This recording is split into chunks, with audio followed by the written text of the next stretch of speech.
Mani sauc Kristians. Apkārt ir daudz cilvēku un mašīnas ar krāsainām gaismām. Es guļu uz asfalta.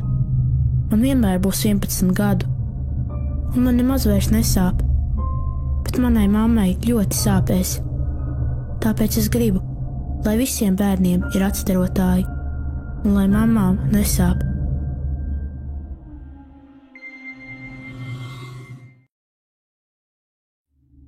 Es esmu Jānis, mana atstarotāja, un šonakt es nomiršu. Mans slepkava būs pieklājīgs ģimenes cilvēks. Gadu no gada es esmu gājis pa šo ceļu.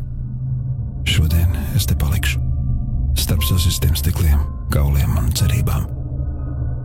Man vēl ir mazliet laika, tieši tik, lai pateiktu: neesiet tādi kā es, nemirstiet velti.